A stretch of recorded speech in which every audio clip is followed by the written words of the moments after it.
मैं अमितेश अपने सभी प्रिय विद्यार्थियों का अपने YouTube चैनल क्विज क्लासेज में स्वागत करता हूं। आज का हमारा क्लास है जो पिछले क्लास में हम लोग पढ़े थे भारत की अवस्थिति तथा विस्तार, उसी में से कुछ प्रश्न लेकर आए हुए हैं। तो चलिए समय को व्यतीत न करते हुए आगे प्रश्नों को देखते हैं। सॉरी, आज का पहला प्रश्न है हमारा। आज का पहला प्रश्न है आज का पहला प्रश्न है जम्मू कश्मीर। आज का पहला प्रश्न है बहुत शानदार प्रश्न है। जम्मू कश्मीर सड़क मार्ग जवाहर सुरंग से होकर गुजरता है। जवाहर सुरंग निम्नलिखित में किस दर्रे से संबंधित है? तो पहला तो हम लोग ये देखेंगे कि दर्रा क्या है। पहला तो इसमें ये देखेंगे कि दर्रा क्या है। जैसे ये दर्रा क्या है? एक पहाड़ी रास्ता है। क्या है? पहाड़ी रास्ता है। क्या है? पहाड़ी रास्ता है। यानी कि मान लीजिए ये दो बड़े बड़े पहाड़ हैं और बीच से जो ये सकरी जो रास्ते आते हैं, ये क्या है? इसी को क्या कहा जाता है? दर्रा कहा जाता है। तो देखिए यहाँ पे क्वेश्चन दो मिले हैं, मतलब प्रश्न दो मिले हैं, आंसर यहाँ पे दो मिले। आंसर यहाँ पे दो मिले। पहला तो जम्मू कश्मीर कौन सा सुरंग है? तो जवाहर सुरंग है। अब जवाहर सुरंग से कौन सा होकर दर्रा गुजरता है? तो बनिहाल दर्रा होकर गुजरता है। यानी कि जम्मू कश्मीर सड़क मार्ग जवाहर सुरंग से होकर गुजरता है। जवाहर सुरंग निम्नलिखित में किस दर्रे से संबंधित है? तो बनिहाल दर्रे से संबंधित है। अब आइए हम लोग अपना दूसरा प्रश्न देखते हैं। दूसरा प्रश्न हमारा है हिमालय की पर्वत श्रेणियों में जो सम्मिलित नहीं है वो है। देखिए बहुत शानदार क्वेश्चन है, इसको समझिएगा। हिमालय की पर्वत श्रेणियों में जो सम्मिलित नहीं है वो है, यानी कि इसमें से तीन सम्मिलित हैं, एक सम्मिलित नहीं है। तो ये मान लीजिए ये आपका हो गया, ये आपका भारत हो गया। भारत का ये मानचित्र हो गया। तो जब यहां से हम लोग देखेंगे, जैसे हम लोग पढ़ते हैं ना लघु हिमालय, महान हिमालय, शिवालिक हिमालय, तो इसमें कह रहा है कि हिमालय की पर्वत श्रेणियां में जो सम्मिलित नहीं है वो कौन सा है? तो इसमें तो जैसे देख लीजिए यहाँ पर कौन सा है? काराकोरम है, काराकोरम श्रेणी है। फिर कौन सी? जास्कर श्रेणी है। फिर कौन सा है? लद्दाख श्रेणी है। लेकिन जो ये हिमालय है यहाँ पर कौन सा है? बृहद हिमालय। यहाँ से कौन सा? लघु हिमालय। यहाँ पर कौन सा है? शिवालिक हिमालय। तो ये जो है, ये जो तीन श्रेणियां है, ये बृहद हिमालय, लघु हिमालय और शिवालिक हिमालय, ये क्या है? ये हिमालय के क्या है? हिमालय पर्वत श्रेणियां का ये भाग है। यानी कि हिमालय पर्वत श्रेणियां का क्या है? ये भाग है। लेकिन ये जो काराकोरम है, ये हिमालय पर्वत श्रेणी का भाग नहीं है। अर्थात ऑप्शन नंबर ये सही हो जाएगा। अब अगले प्रश्न की तरफ चलते हैं। अगला प्रश्न मेरा ये है कि नीलगिरी और अन्नामलाई पहाड़ियों के बीच स्थित दर्रा, यानी कि नीलगिरी और अन्नामलाई के बीच कौन से दर्रा स्थित है?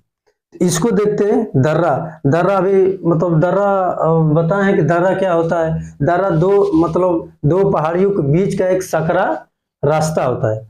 दो पहाड़ियों के बीच का एक सकरा रास्ता, उसको क्या कहते हैं? दर्रा कहा जाता है।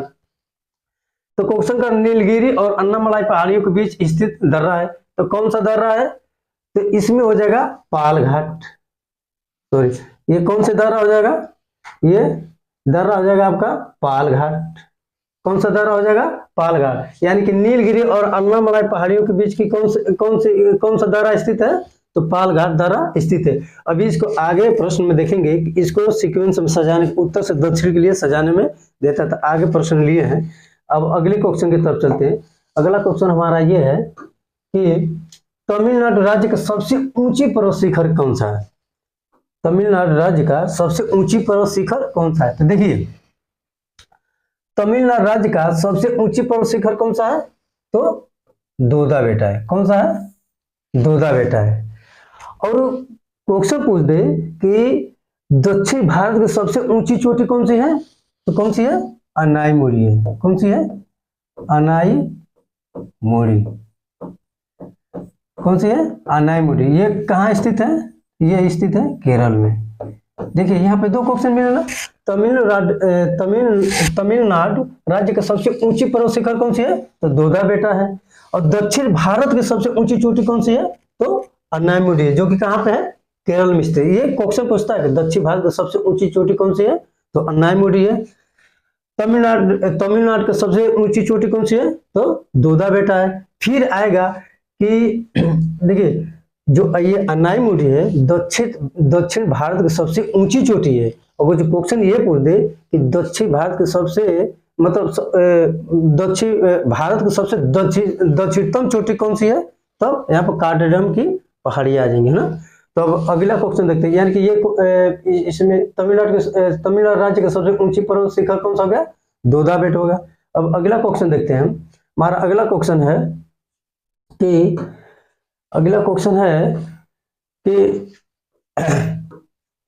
निम्नलिखित में कौन सी पहाड़ियां पश्चिम घाट से संबंधित नहीं है? यानी कि हमारे दो घाट हम लोग पढ़ते हैं। हम लोग कौन सा पढ़ते हैं? दो घाट पढ़ते हैं। ये मान लीजिए भारत हो गया, ये कौन सा हो गया? ये हो गया आपका पूर्वी घाट। ये कौन सा हो गया? पूर्वी घाट। और ये कौन सा हो गया? पश्चिमी घाट। ये कौन सा हो गया? पश्चिमी घाट। दो घाट पढ़ते हैं ना, पूर्वी घाट और पश्चिमी घाट। तो इसमें क्वेश्चन कह रहा है, प्रश्न ये कह रहा है कि निम्नलिखित में कौन सी पहाड़ियां पश्चिमी घाट से संबंधित नहीं है? यानी कि पश्चिमी घाट से संबंधित नहीं है, यानी कि इससे संबंधित नहीं है। यानी कि कोई एक ऐसी घाटी है जो पूर्वी घाट से संबंधित है। तो देखिए यहाँ पे क्वेश्चन को, जैसे कि देखिए पश्चिमी घाट में नीलगिरी भी है, अन्नामलाई भी है और इलायची की पहाड़ियां है। नीलगिरी भी है, अन्नामलाई है और इलायची की पहाड़ी है। लेकिन पालकोंडा जो है, ये पालकोंडा आपका ये कहाँ पे है? आंध्र प्रदेश में। कहाँ पे है? आंध्र प्रदेश। यानी कि जो पालकोंडा पहाड़ी है वो कहाँ पे है? आंध्र प्रदेश की पहाड़ी है। यानी कि अर्थात ऑप्शन नंबर सी सही होगा। यानी प्रश्न नंबर 5वां का ऑप्शन नंबर सी सही होगा। यानी कि पूर्वी घाट से कौन से संबंधित है? पालकोंडा। अब अगले प्रश्न को देखते हैं। अगले प्रश्न को, जैसे कि ये जो नीलगिरी पहाड़ी है, नीलगिरी हुआ, अन्नामलाई होगा और इलायची होगा, ये सब क्या है? निम्नलिखित में से कौन सी पहाड़ियां पश्चिम घाट से संबंधित नहीं है? तो ये जो पालकोंडा है ये आंध्र प्रदेश है, जो कि पूर्वी घाट में स्थित है। यानी कि आंध्र प्रदेश आपका यहीं पर है ना, तो ये पूर्वी घाट में स्थित है। अब अगला प्रश्न पर चलते हैं। अगला प्रश्न हमारा 6वां नंबर है कि हिमालय के निम्नलिखित में से कौन सी श्रेणी सर्वाधिक चौड़ी है? यानी कि सर्वाधिक कौन सी, मतलब हिमालय के निम्नलिखित में कौन सी श्रेणी सर्वाधिक चौड़ी है? तो इसका आंसर हो जाएगा ये जो लघु हिमालय है, ये लघु हिमालय ये सर्वाधिक चौड़ी श्रेणी है। जो हिमालय की जो श्रेणियां हैं इसे, इसमें सर्वाधिक चौड़ी श्रेणी कौन सी है? लघु हिमालय है। अब अगला प्रश्न देखते हैं हम लोग। अगला प्रश्न है हमारा 7वां कि चंडीगढ़ किस पहाड़ी के नीचे स्थित है? चंडीगढ़ किस पहाड़ी के नीचे है? तो ये यहाँ पे आंसर हो जाएगा आपका शिवालिक पहाड़ी के नीचे स्थित है। यानी कि चंडीगढ़ किस पहाड़ी के नीचे स्थित है? तो शिवालिक पहाड़ी के नीचे स्थित है। फिर आप लोग देख रहे हैं एक सी दिया इसमें मोरनी पहाड़ी, एक सी दिया इसमें मोरनी पहाड़ी। तो मोरनी कभी कभी ये भी क्वेश्चन पूछता है, मोरनी पहाड़ी कहाँ पर है? हरियाणा में। कहाँ पे? हरियाणा। कहाँ पे? ये हरियाणा। ये भी क्वेश्चन पूछता रहता है ना। यानी चंडीगढ़ किस पहाड़ी के नीचे स्थित है? शिवालिक पहाड़ी के नीचे। मोरनी पहाड़ी कहाँ है? तो हरियाणा में स्थित है। अब अगले क्वेश्चन पे चलते हैं। अगला क्वेश्चन है हमारा 7वां नंबर, भारत की दक्षिणतम पर्वतमाला कौन सी? देखिए अभी हम लोग पढ़े हैं, यहाँ पे क्वेश्चन को देखिएगा, क्वेश्चन कह क्या रहा है? भारत की दक्षिणतम पर्वतमाला कौन सा है ना। तो यहाँ पे भारत की दक्षिणतम पर्वतमाला कार्डेनम की पर्वतमाला है ना, कार्डमोम की पर्वतमाला है। अब यहाँ पे देखिए भारत की दक्षिणतम मतलब सबसे ऊंची पर्वतमाला कौन सी थी? भारत की दक्षिणी सबसे ऊंची पर्वतमाला कौन सी थी? अन्नामुडी, है ना, अन्नामुडी। और वो तमिलनाडु की पूछ दी गई तो क्या हो जाएगा? दोदा बेटा। ये देखिए ये तीनों क्या है? दक्षिण भारत की हैं, तीनों क्या है? दक्षिण भारत की। एक यहाँ पे क्वेश्चन पूछ दिया भारत की दक्षिणतम पर्वतमाला कौन सी है? तो कार्डमेमम की पहाड़ी यानी कि पर्वतमाला। अब अगला क्वेश्चन देखते हैं हम लोग। अगला क्वेश्चन है हमारा, अगला है भारत का प्राचीनतम पर्वतमाला पर्वत सॉरी यहाँ पे दिया है भारत के प्राचीनतम पर्वत क्रम कौन सा है? हाँ, भारत का, जैसे यहाँ पे ये कहा जाए कि भारत के सबसे प्राचीनतम पर्वतमाला कौन सा है? यहाँ पे ये कहा जाए भारत के सबसे प्राचीनतम पर्वतमाला कौन सा है? तो सबसे प्राचीनतम पर्वतमाला, हाँ, तो क्वेश्चन पूछ रहा है भारत का प्राचीनतम पर्वत क्रम कौन सा है? देखिए क्रम कौन सा है, जिसे हम अर्थात हम ये भी कर सकते हैं कि भारत की सबसे प्राचीनतम पर्वतमाला कौन सी, ये भी कर सकते हैं। अर्थात क्वेश्चन पूछने का ट्रेंड बदल दिया है। अब लिख रहा है यहाँ पर भारत का प्राचीनतम पर्वत क्रम कौन सा है? तो सबसे प्राचीनतम पर्वत कौन सा है? तो अरावली है। अब वो जो पूछ दे कि सबसे नवीनतम पर्वतमाला कौन सी है, तो कौन सी हो जाएगी? शिवालिक। कौन सी हो जाएगी? शिवालिक। कौन सी हो जाएगी? शिवालिक, है ना। तो अर्थात इसका आंसर क्या हो जाएगा? Option number C. अब अगले क्वेश्चन में चलते हैं। अगला क्वेश्चन हमारा है, अगला क्वेश्चन है कि पीर पंजाब श्रेणी पाई जाती है। सबसे आसान क्वेश्चन है, पीर पंजाब श्रेणी किस में पाई जाती है? तो पीर पंजाब श्रेणी आपकी जम्मू कश्मीर में पाई जाती है। पीर पंजाब श्रेणी किस में पाई जाती है? तो पीर पंजाब श्रेणी कहाँ पाई जाती है? जम्मू कश्मीर में। कहाँ पाई जाती है? जम्मू कश्मीर। जैसे कि ये भारत का नक्शा है, ये ऐसे है, ऐसे करके, तो यहाँ पे जो जम्मू कश्मीर ये पूरा जम्मू है, तो यहाँ पे जो मतलब पीर पंजाब श्रेणियाँ यही बीच में कहीं पाई जाती है ना। अब आगे देखते हैं, यानी पीर पंजाब श्रेणी कहाँ पाई जाती है? जम्मू कश्मीर में पाई जाती है। अगला क्वेश्चन हमारा ये है, अगला क्वेश्चन है कि धौलाधार पर्वत श्रेणी निम्नलिखित में से किस राज्य में अवस्थित है? धौलाधार पर्वत श्रेणी निम्नलिखित में से किस राज्य में स्थित है? तो ये आपका धौलाधार, देखिए जैसे पीर पंजाब श्रेणी किस में पाई जाती है? तो जम्मू कश्मीर में पाई जाती है। उसी तरह ये धौलाधार पर्वत श्रेणी भी, सॉरी, धौलाधार पर्वत श्रेणी है एक, ये जो धौलाधार पर्वत श्रेणी है वो कहाँ पाई जाती है? हिमाचल प्रदेश में पाई जाती है। और पीर पंजाब श्रेणी कहाँ पाई जाती है? जम्मू कश्मीर में पाई जाती है। और धौलाधार पर्वत श्रेणी कहाँ पाई जाती है? हिमाचल प्रदेश में पाई जाती है। अर्थात ऑप्शन नंबर डी सही होगा इसमें। अब अगला क्वेश्चन देखते हैं हम लोग। अगला क्वेश्चन हमारा है कि हिमालय का सर्वाधिक ऊंचा भाग विद्यमान है ना। हिमालय का सर्वाधिक ऊंचा भाग विद्यमान है। तो देखिए कभी कभी तो क्या करता है, इसको सीक्वेंस में समझाने के लिए, मतलब सीक्वेंस में सजाने के लिए दे देता है। तो देखिए इसमें हिमालय का सबसे ऊंचा भाग अगर पूछा जाए तो आपका हो जाएगा नेपाल हिमालय। कौन सा हो जाएगा? नेपाल हिमालय। ये कितने किलोमीटर है? 800 किलोमीटर, मतलब 800 किलोमीटर के क्षेत्र तक क्या है? ये फैला हुआ है। यानी कि नेपाल हिमालय जो है 800 किलोमीटर के क्षेत्र तक फैला हुआ है। और ये कहाँ से कहाँ है? काली नदी से लेके तीस्ता नदी के मध्य है। कहाँ से है? काली नदी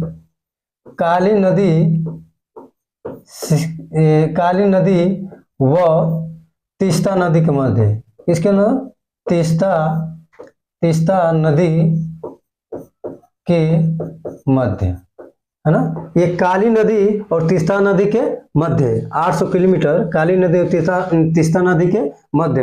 अब हम इसमें ये देखते हैं असम हिमालय जो 720 किलोमीटर। असम हिमालय क्या है? 720 किलोमीटर है ना। असम हिमालय क्या है? 720 किलोमीटर है। फिर आगे हम लोग ये देखेंगे असम हिमालय 720 किलोमीटर, पंजाब हिमालय 560 किलोमीटर है। पंजाब कितना है?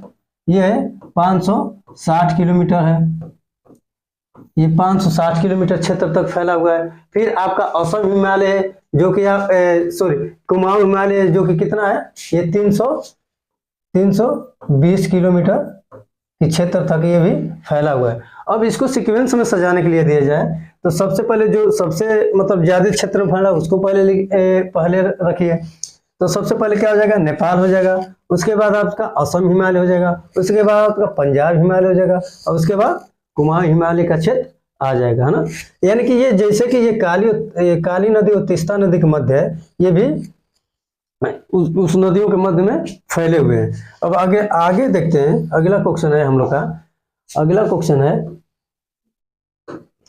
कि निम्न में से सबसे नई पर्वत श्रेणी कौन सी, अभी बताएं पिछले क्वेश्चन में कि निम्न में से सबसे नई पर्वत श्रेणी कौन सी है।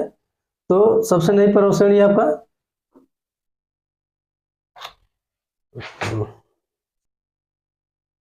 हाँ 13वां नंबर का क्वेश्चन हमारा, निम्न में से कौन सा सबसे नई पर्वत श्रेणी कौन सी है। तो अभी पिछले क्वेश्चन बताएं सबसे पुरानी कौन सी थी, तो अरावली थी, और सबसे नई इसमें कौन सी है, तो ऑप्शन नंबर ये बी सही हो जाएगा, यहाँ पे भी ये बी सही है, यानी कि शिवालिक है वो सबसे नई पर्वत श्रेणी है। अब अगले क्वेश्चन पे आते हैं, अगला क्वेश्चन हमारा है 14 कि भारत के दक्षिणी पठार का सर्वोच्च बिंदु अवस्थित है। भारत का दक्षिणी पठार का, यानी कि इसकी बात कर रहा है, भारत के दक्षिणी पठार का सर्वोच्च बिंदु अवस्थित है। तो सर्वोच्च बिंदु अवस्थित है, किस पे अवस्थित है, सर्वोच्च बिंदु किस पे अवस्थित है, तो अन्नामलाई पे स्थित है, अन्नामलाई पर स्थित है। यानी कि भारत के दक्षिणी पठार का सर्वोच्च बिंदु अवस्थित है अन्नामलाई पर। अब वो बिंदु कौन सा है, अन्नाई मुडी है, जो कि कहाँ पे है, केरल में स्थित है, उसी बिंदु की बात कर रहा है कि सबसे ऊंची बिंदु कौन सी है, तो अन्नामलाई पर अन्नाई मुडी है ना, अन्नामलाई पर अन्नाई मुडी है। अब अगले क्वेश्चन को देखते हैं हम लोग, अगला क्वेश्चन हमारा है कि अगला क्वेश्चन है निम्न में से कौन सा उत्तर से दक्षिण, इसको ध्यान में रखिए, उत्तर से दक्षिण की ओर सही क्रम है, उत्तर से दक्षिण को सही क्रम, यानी कि ये उत्तर से दक्षिण, ये उत्तर का पोर्शन हो गया, ये दक्षिण का पोर्शन हो गया, तो इसकी बात कर रहा है उत्तर से दक्षिण। तो इसमें आपका आंसर हो जाएगा आंसर बी, यानी कि पहला क्या है, विंध्याचल है, पहला क्या है, अगर जो उत्तर से दक्षिण की बात किया जाए तो पहला मतलब विंध्याचल है ना, फिर आ जाएगा सतपुड़ा, फिर आ जाएगा आपका सतपुड़ा, सॉरी ये नर्मदा, सॉरी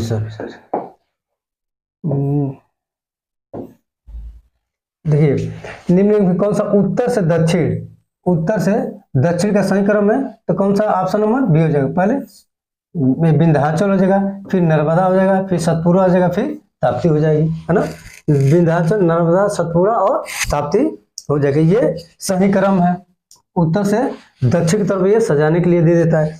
आइए थोड़ा सा हम देखते हैं, जो बताए थे, जो घाट वाला बताए थे, थाल घाट, पाल घाट, भोर घाट था, उसको सीक्वेंस में सजाने के लिए दिए थे, तो ये थोड़ा सा इसको देख लिया जाए। ये तो तीसरा नंबर क्वेश्चन था, ये तीसरा नंबर का क्वेश्चन था, तो इसमें पूछा था नीलगिरी और अन्नामलाई पहाड़ियों के बीच स्थित है, किस पहाड़ी के बीच स्थित है, अभी आप बताए थे, आपसे पूछे थे तो किस पहाड़ी के बीच स्थित है, तो ये था पाल घाट, कौन सी पहाड़ी थी, पाल घाट पहाड़ी थी। अब इसको सीक्वेंस में थोड़ा हम लोग सजा लें, उत्तर से दक्षिण को जब सजाएंगे इसको, तो इसका हो जाएगा थाल घाट, भोर घाट और पाल घाट, है ना, क्या हो जाएगा, पहला हो जाएगा थाल घाट, फिर हो जाएगा भोर घाट, फिर हो जाएगा आपका पाल घाट, है ना, इसको सजाने के लिए दिया था उत्तर से दक्षिण तक, तो थाल घाट, भोर घाट और पाल घाट। तो आज की क्लास यहीं समाप्त की जाती है। थैंक यू सो मच, धन्यवाद।